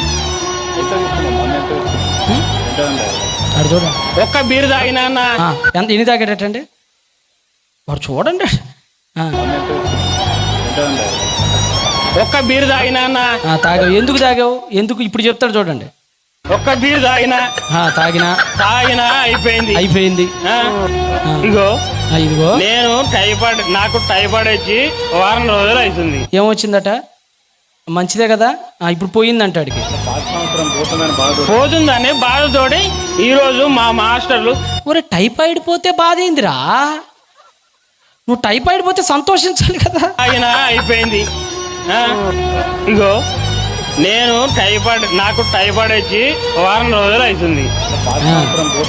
పోతుందని బాధతోటి ఈరోజు మా మాస్టర్లు, అరే ఎందుకు వాస్తవం న్యూ ఇయర్ అంటారులేండి, న్యూ ఇయర్ పోతుందనే బాధలో, టైఫాయిడ్ పోతుందనే బాధలో తాగాడట. పోతుందనే బాధతోటి ఈరోజు మా మాస్టర్లు, ఎవరట? వాళ్ళ మాస్టర్లట. ఏమన్నారట వాళ్ళ మాస్టర్లు? ఎందుకురా భయ్, ఎందుకురా భయ్ ఈరోజు తాగు, తాగున్నారు కాబట్టి నేను తాగిన, లేదంటే నేను అది కూడా తాగపోవు. నేను అమూల్ బేబీని, లేదంటే అది కూడా తాగను నేను. మా మాస్టర్లు ఎవరో చెప్పారట. లైట్ సాంగ్ చేయండి ఆయన. వాళ్ళ మాస్టర్ మరి ఆడేం దిక్కుమాల మాస్టరో మరి నాకు తెలియదు. వాడు అన్నాడట, అరే భయ్ తాగరా భయ్, ఒక్క బీరే కదరా భయ్ అన్నాడంటాడు. వాడు అన్నాడని తాగాడట, లేకపోతే తాకపో లేదంటే. అంటే ఎవడో ఒక పనికి మాలోడు వచ్చి తాగరా అంటే తాగేస్తావా? తాగేస్తాడు. ఈరోజు కొంతమంది ఉంటారండి, ఇలాంటి సభలు ఎప్పుడో ఒకసారి విన్నప్పుడు ఎక్కడో కొట్టి మానేద్దాం అనుకుంటారు. కొన్ని రోజులు మానతాడు. ఈ లోపల ఈ సైతాన్ గాడు ఎవడో పనికి మాలిన ఫ్రెండ్స్ని రేపుతాడు. వాడి టీంలో ఒక మెంబర్ పోతుంటే బాధ వేస్తుంది కదా వాడికి. లేపుతాడు. లేపి ఈడేం చెప్తాడు, అరే ఏముంది లేరా, బీరే కదా, బీర్కి ఏం కాదు లేరా, ఒక బీరే రేపటి నుంచి మాని. ఈ న్యూ ఇయర్ అప్పుడు చూడండి కొంతమంది రేపటి నుంచి మానేస్తానంటాడు, తాగుపోతాడు. ఈరోజు ఫుల్గా వేసి పనుకుంటాడు. తెల్లారు లేసేటప్పటికి ఏముండదు, ఆచరణ ఉండదు, అంతా అన్నబద్దాలే. అంటే ఎవడో ఒక మాస్టర్ వచ్చి ఈ రోజుకి నువ్వు తాగరా అనంగానే తాగేసే టెంప్ట్ అయిపోయి. కానీ దానియేలు గారిని తాగరా అని సలహా ఇవ్వాల, కత్తి ముందు పెట్టి తాగకపోతే తల తీస్తామన్నారు అక్కడ. డానియల్ నెబుకద్నెజరు ఎట్లా ఉంటుందో తెలుసుగా సీను.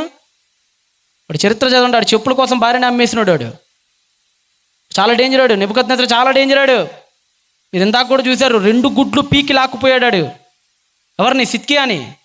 మాట వినలేదని, మాట వినకుండా తిరుగుబాటు చేశాడని కాల్చే కడ్డీలు కళ్ళల్లో దూర్చి 2 గుడ్లను బయటికి లాగి గుడ్డోని చేసి లాక్కుపోయాడు. 2000 కిలోమీటర్లు అంత కసాయుడు నెబుకద్నెజర్ అంటే. ఏమనుకున్నారు? సొంత కొడుకునే జైల్లో పెట్టేశాడు నెబుకద్నెజర్ గాడు, రాజ్యానికి అడ్డొస్తున్నాడని ఎవెల్ మెరదుక్ని. దానియేలు గనక నాకు వద్దండి, మందు నేను తాగనండి, నేను యూదున్నండి అని గనక అన్నాడంటే తల్లక్కాయ కోసేస్తాడండి కత్తి తీసుకొని. అలాంటి పరిస్థితి. చావావుతావా తాగుతావా? అలాంటి పరిస్థితిలో ఉన్నప్పుడు దానియేలు ఏం చేశాడో ఒకసారి మీరు చదవండి. ఇంకా కింద 8వ వచనం చదవండి. 8. రాజు భుజించు భోజనమును పానము చేయు ద్రాక్షారసమును పుచ్చుకొని తను అపవిత్రపరుచుకొనకూడదని దానియేలు ఉద్దేశించి, అయ్యో ఈ మందు నా దేవుడికి ఇష్టం లేదండి, నేను తాగనండి. చంపేస్తే చంపేయండి, చచ్చిపోతాను, పాతెట్టేయండి, చచ్చిపోతాను, నాకు ఇష్టమేనండి. నా దేవుడికి ఆయాసకరమైన పనులు, నా దేవుడికి నచ్చని పనులు నేను చేసి నన్ను నేను అపవిత్రత పరుచుకొనలేనండి. ఐఎమ్ వెరీ సారీ, నా వల్ల కాదు అని అపవిత్రపరుచుకొనకూడదని ఉద్దేశించి తన అపవిత్రు కాకుండాన్నట్లు వాటిని పుచ్చుకొనకుండా సెలవిమ్మని నపుంసకుల అధిపతిని వేడుకున్నాడట. నపుంసకులు అంటే ఎవరండి? ఆడమగ గానోళ్ళు. వాళ్ళ అసలు మనం పట్టించుకుంటాం వాళ్ళని. అలాంటి వాళ్ళని వేడుకున్నాడటండి. అంటే ఏమయ్యా దానియేలు 17 ఏండ్ల వయసులో మందు తాగమంటే చంపేస్తానంటే నాకొద్దు, నన్ను చంపనైనా చంపండి, నేను తాగను అని అంటావా? బా, ఏంటయ్యా నీ భక్తి? ఈరోజు మా దగ్గర ఉన్నారయ్యా 17-16 ఏండ్లు లేదో వాడు మందు మానే మన అమ్మా బాబులు కాళ్ళు పట్టుకోవాలాడి, అయినా వాడు మారడు. ఈరోజు అరే ఆ అలవాట్లు మానేరని అమ్మా నాన్న కాళ్ళు పట్టుకోవాలండి, మన పిల్లల కాళ్ళు మాన్పించటానికి అయినా మాట్లాడు. కానీ తాగమని చెప్పటంటే వద్దని చెప్పడానికి ఆయన తిరిగి కాళ్ళు పట్టుకుంటున్నాడు. ఎలాగుందో చూడండి ఈరోజు పరిస్థితుల్లో. ఆ రోజు దానియేలు గారి జీవితం ఎలాగుందో చూడండి. ఇందాకే మీకు చెప్పాను, భాషను మార్చాలని చూశారు, విద్యను మార్చాలని చూశారు, ఇక్కడ ఆహారాన్ని మార్చాలని చూశారు, పానీయాన్ని కూడా మార్చాలని చూశారు, ఇంకొకటి కూడా మార్చాలని చూశారండి. అదే పైన ఉంటుంది చూడండి. బహుశా వాళ్ళ పేర్ల విషయంలో కూడా ఇక్కడే 5వ వచనం చివరిలో అట్టుకుంటా. 6 చదవండి. 6 యూదులలో నుండి దానియేలు, హనన్యా, మిషాయేలు, అజర్యాను వారు వీరిలో నుండి నపుంసకుల అధిపతి దానియేలుకి ఏం పేరు పెట్టారట? బెల్తషాజర్. పేరు కూడా మార్చేశారండి. అంటే చివరికి పేరు కూడా పెట్టుకోకూడదు. మేము పెట్టుకోకూడదురా, మీ పేరు కూడా మీకు ఉంచుకోవటానికి వీల్లేదు. మీ పేరేంటో కూడా మేమే చెప్తాం, మీ అన్నమేదో మేమే చెప్తాం, నువ్వు తినాల్సిన కూర ఏంటో మేమే చెప్తాం, నువ్వు మాట్లాడాల్సిన భాష ఏంటో మేమే చెప్తాం, నువ్వు నేర్చుకోవాల్సిన విద్య ఏంటో మేమే చెప్తాం, చివరికి నీ పేరు కూడా మేమే చెప్తాం. నువ్వు మా దాసుడు అన్నారండి ఆయన దగ్గరికి వచ్చి. ఏ పేరట? బెల్తషాజర్. అసలు ఆయన పేరేంటి? దానియేలు అంటే అర్థం ఏంటి? ధన్ అనగా హిబ్రూలో ధన్ అనగా న్యాయం, జస్టిస్, న్యాయం. దానియేల్ అంటే దేవుడే నా న్యాయాధిపతి అని అర్థం ఆ పేరుకి. ఇప్పుడు ఆ పేరు తొలగించి ఏ పేరు పెట్టేస్తున్నారు? బెల్తషాజర్. బెల్ వాళ్ళ దేవత పేరు బెల్ అంటే ఈక్వల్ టు బాల్, బయలు దేవుడికి సమానుడైన దేవుడు అరమాయిక్లో. అంటే బెల్తషాజర్ అంటే అర్థం ఏంటో తెలుసా? బయలు లేదంటే బేలు దేవుడు రక్షించుగాక అని. అంటే చివరికి దేవుడి పేరును కూడా తీసేసి వాళ్ళ దేవుడి పేరు పెట్టేశారండి. కానీ పేరు మార్చుకున్నాడు ఈయన. ఇప్పుడు మీరు చదువుతున్న గ్రంథం బెల్తషాజర్ గ్రంథమా దానియేలు గ్రంథమా మీరు చదువుతుంది? అంటే లొంగలేదా? అబ్బే. తాగలేదా? ఆహా. తినలేదా వాళ్ళు చెప్పింది? ఆహా. భాష? ఆహా. ఎక్కడ లొంగట్లేదా? 17 ఏండ్ల యవ్వనస్తుడు దేశం కాని దేశానికి పోయి ఎక్కడ లొంగే ప్రసక్తే లేదు పాపం దగ్గర. ఐ లవ్ మై గాడ్, నా దేవుడు అంటే నాకు ఇష్టం. ఎందుకో తెలుసండి? కత్తి ముందు పెట్టి చంపేస్తామన్నా కానీ ముట్టకుండా ఉంది. ఎందుకో తెలుసా ఆయన? అదే మీరు వాక్యపట్నంలో చదివారు. సామెతల గ్రంథము 23వ అధ్యాయము 1-3 చదవండి. సామెతల గ్రంథము 23వ అధ్యాయము 1-3 చదవండి. నీవు ఏలికంటే ఏలేవాడండి రాజులు.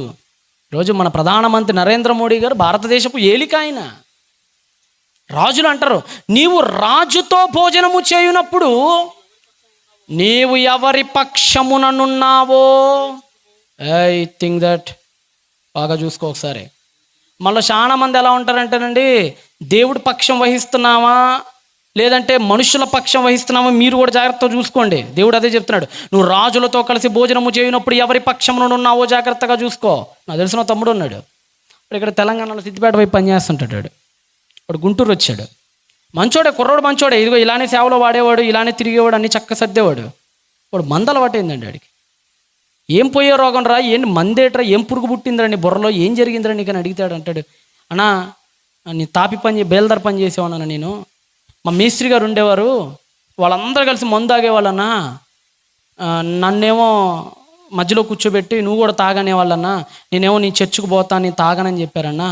ఏయ్ నువ్వు గనక తాకపోతే నీ కూల్ డబ్బులు కట్ చేస్తానన్నాడన్నా. నాకు భయం వేసిందన్నా.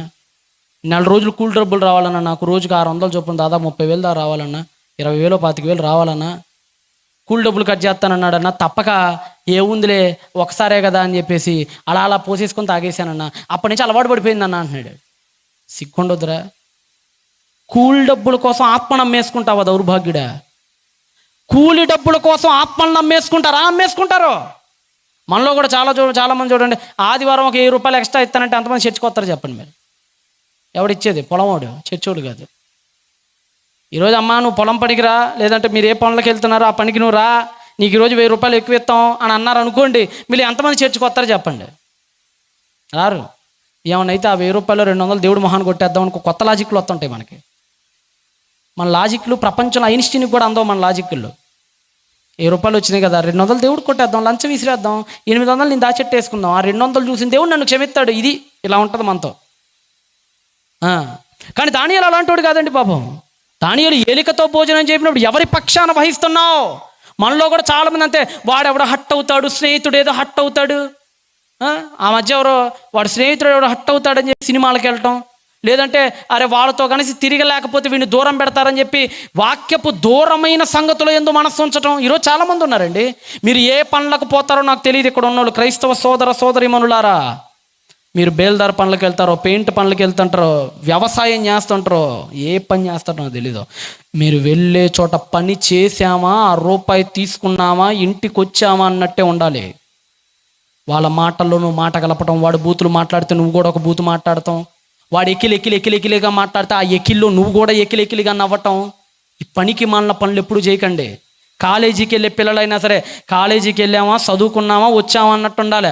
ఆడెవడో పనికి మాలినోడు చూస్తున్నాడని ఆడాళ్ళు, ఈడెవడో పనికి మాలిన అమ్మాయి నన్ను గదిలెత్తుందని ఈడు, ఇలాంటి వెధవ పనులు వెధవ వ్యవహారాలు ఎప్పుడు పెట్టుకోమాకండి యవనస్తులారా.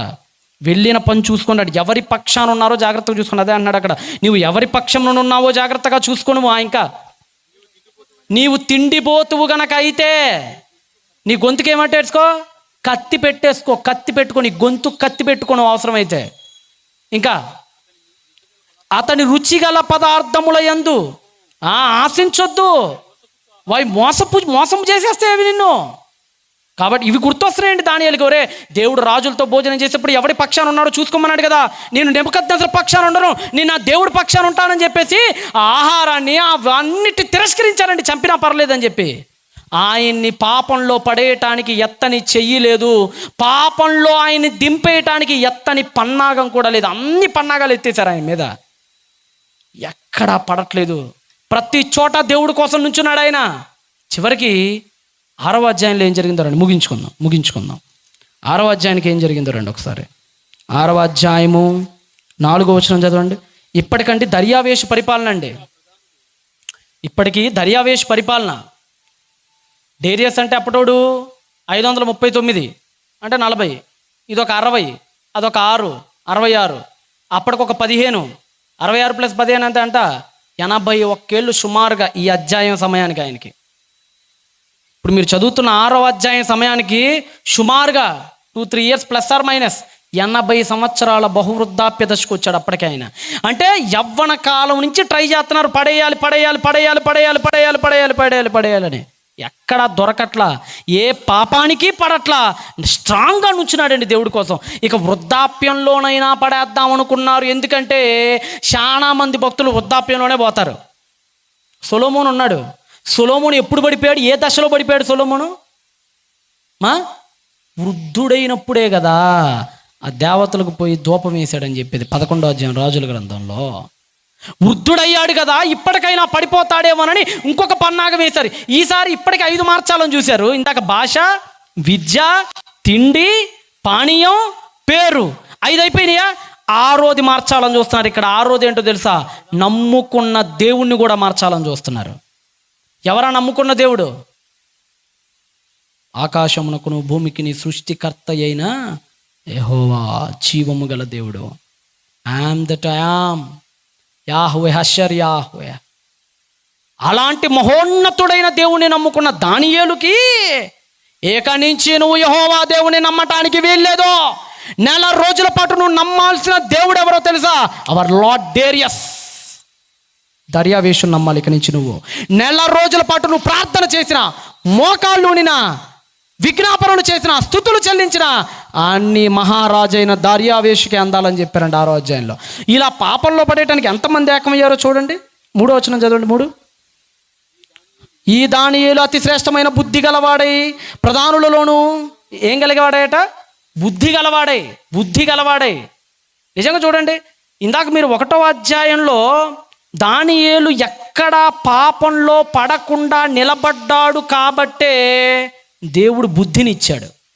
ఎవరికి? ఇది ఇలానే పెట్టండి. 6 ముయ్యకండి 1కి రండి. 6 ముయ్యకండి 1కి రండి. 1వ అధ్యాయం 17 చదవండి. 17 17th వెర్స్. ఈ నలుగురు బాలుర సంగతి ఏదనగా దేవుడు వారికి సకల శాస్త్ర ప్రవీణతయు, are might in words and deeds, వారికి సకల శాస్త్ర ప్రవీణతయు, వివేచనయు, జ్ఞానము అనుగ్రహించాడట. ఎన్నో వచనంలో వచ్చి ఇచ్చాడట జ్ఞానం, వివేచన, సకల శాస్త్ర ప్రవీణత. ఎన్నో వచనంలో ఇచ్చాడు? 17వ వచనంలో ఇచ్చాడు. ఎందుకు 17లో ఇచ్చారు? 16లో ఇవ్వచ్చుగా, 15లో ఇవ్వచ్చుగా. అంటే ఇవ్వాలా? ముందు పరీక్షించాడు. రే, నా బిడ్డ నా కోసం ఎంతవరకు నిలబడుతున్నాడు? అదిగో మందు పెడుతున్నాడు, ఇది తాగట్లా. అదిగో పలానా ఫుడ్ తినట్లా, పలానా అమ్మాయిల వైపు వెళ్ళట్లా, యవ్వనాన్ని కాపాడుకుంటున్నాడు, జాగ్రత్తగా నా కోసం తన యవ్వన జీవితాన్ని అర్పిస్తున్నాడు అని తెలిసిన తర్వాత 16 వచనాలలో ఆయన గుణగణాలను పరిశీలించిన దేవుడు 17వ వచనంలో ఇస్తున్నాడండి బుద్ధి వివేకాలని. అంటే ఎవడికి పడితే వాడికి ఇవ్వడు దేవుడు బుద్ధిని వివేకాన్ని. ఇస్తాడా? దేవుడు జ్ఞానం ఇవ్వాలంటే ప్రతి పనికి మాలిన పనులు చేసేవాడికి ఇవ్వడండి ఆయన జ్ఞానాన్ని. తన కోసం బతికే వాళ్ళకి ఇస్తాడు. అహర్నిశలు తన కోసం పాటుపడే వాళ్ళకి ఇస్తారు. ఏమంటే ఇప్పుడు మీరే ఉన్నారండి, ఏదైనా బయటికి వెళ్తున్నారు, మీ ఇంటి తాళం చేతులు వేయాలి, ఎవరికో ఇవ్వాలి. తాళపు చేతులు ఎవడికి పడితే ఆడికి ఇస్తారా? నమ్మకస్తులకి ఇస్తారా చెప్పండి కదా?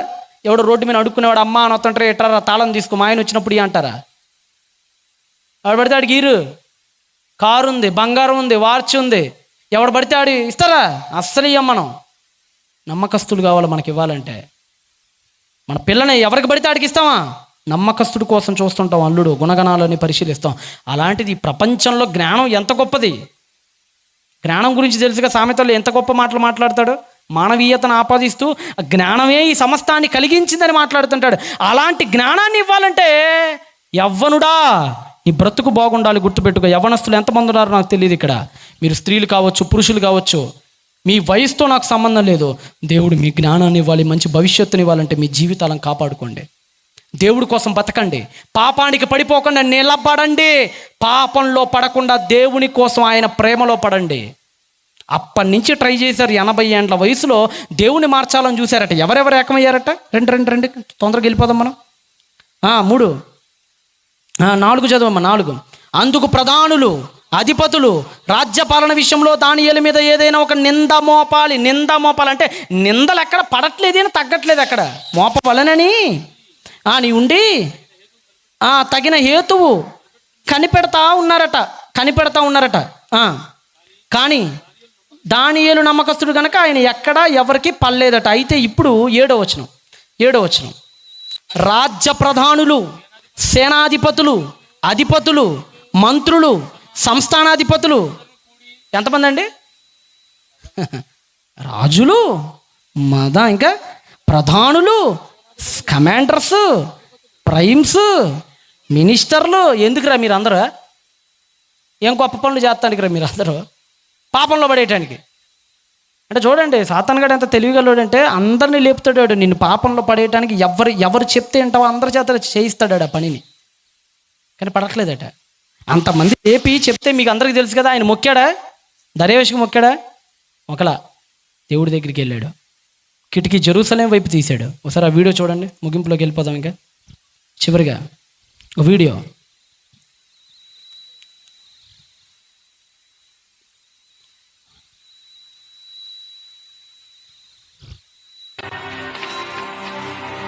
ఇదిగోండి, ఒక తాకీదు ఇచ్చారండి, ఒక శాసనం రాయిచ్చారు. కానీ కిటికీలోకి వెళ్ళి యెరూషలేం వైపు తీసి దేవుడు ఎక్కడ పడ్డండి, ఎవరికి తలదించండి, చావటానికైనా సిద్ధం, కానీ దేవుడికి వెన్నుపోటు పడవటానికి మాత్రం ఎప్పుడూ సిద్ధం కాడు. ఆ విషయాన్ని చూసిన ఆయన్ని తీసుకెళ్లి జైల్లో పడేశారండి. మీకు అందరికీ తెలుసు, బాగా కలిమరిగిన సింహాలు. ఎందుకంటే వాళ్ళందరూ జొరాస్ట్రియన్ మతానికి చెందిన వాళ్ళు. శవాలు సింహాలకు వేస్తారు వాళ్ళు, పశువులకి. ఆ సింహాల బోన్లో పడేశారండి.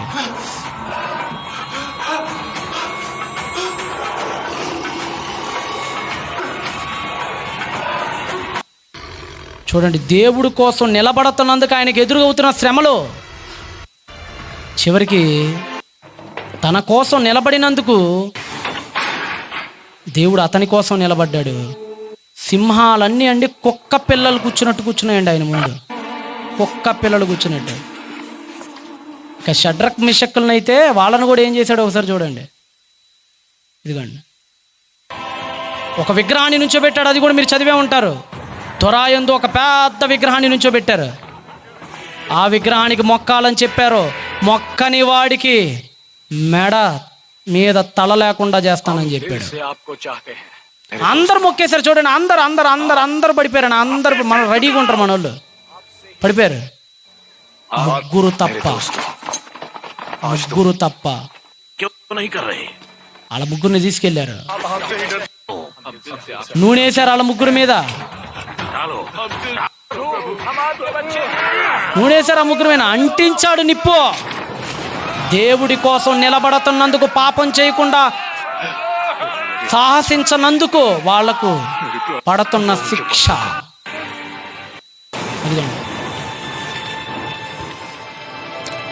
ఆ నిప్పుల కొలిమిలో, ఆ బడబాగ్ని మంటల్లో దేవుడు తోడున్నాడండి. సింహాల నుంచి దానియేలును కాపాడిన అదే దేవుడు బగమండే నిప్పు కణికల నుంచి ఆ త్రిమూర్తులను కాపాడాడు. ఏం అర్థం కాలా?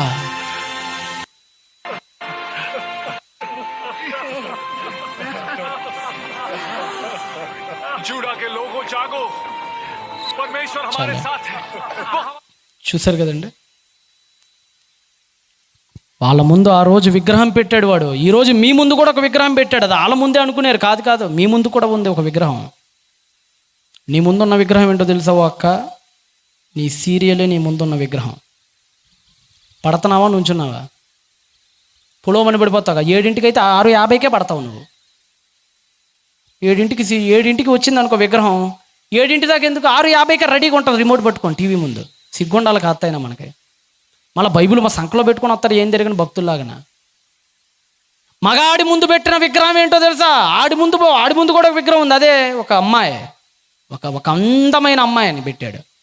ఇంకొకడికి ఒక పెద్ద మందు బాటిల్ పెట్టాడు. అదే వాడి విగ్రహం, అంత ఎత్తు ఉండిద్ది అది. ఆ సుత్తే వాడికి 4 లాగేస్తుంటుంది. ఒకడికి పెద్ద సిగరెట్ ప్యాకెట్ పెట్టాడు విగ్రహం. ఒకడికైతే ఇంత కట్ట గుట్కాలు పెట్టాడు. ఒక్కొక్కళ్ళకి ఒక్కొక్క విగ్రహం పెట్టేశాడు వాడు. మీరందరూ పొర్లు దండాలు పెడుతున్నారు దానికి. పొర్లు దండాలే, మామూలు దండాలు కూడా కాదు, పొర్లు దండాలు. ఎవరైతే షడ్రక్ మేషక్ అబద్నిద్గోలాగా వాటికి పడకుండా నిలబడ్డారో దేవుడు మీకు తోడుగా ఉంటాడు. పడిపోయారనుకోండి, అందరిలో మీరు కూడా కలిసిపోతారు. ఆలోచించుకోండి. ఎక్కడా పడకుండా 16-17వ ఏట నుంచి చచ్చిపోయేంత వరకు నిలబడ్డ దానియేలు మనకెవరు? హీరో. ఆ హీరోని మాదిరిగా పెట్టుకోండి, మీ జీవితాలు బ్లెస్ అవుతాయి. Close your eyes and let's to pray. పరిశుద్ధుడ, ప్రేమ, నమ్మకం కలిగిన మా కన్న తండ్రి, దానియేలు గారిని జ్ఞాపకం చేసుకున్నాడు. ఆయన దేశం కాని దేశమైన బబులోనికి వెళ్ళి ఎన్ని వేదనలు అనుభవించాడో మహానుభావుడు. తిండి దగ్గర, నీటి దగ్గర, పేరు దగ్గర, సంస్కృతి దగ్గర, భాష దగ్గర, దేవుడి దగ్గర షడ్రకములుగా ఆయనని హింసించినను తలవంచని ఆ యోధుని గాథను మేము జ్ఞాపకం చేసుకున్నాం. మేము కూడా ప్రతి 16-17 ఏండ్ల యవ్వనస్తుడికి, ప్రతి వృద్ధుడికి ఆయన ఒక మాదిరి. నిలబడాలి, దేనికి తల వంగక నిలబడాలి, యవ్వన కాలాన్ని మీకోసం సమర్పించాలి. అట్టి ధన్యగర జీవితంలో మాకు నొసుగుమని యేసుక్రీస్తు ప్రభువుల వారి పేరిట ప్రార్థనను అడిగి వేడుకొనిచున్నాను మా కన్న తండ్రి. ఆమేన్. సంతోషం ప్రియులారా.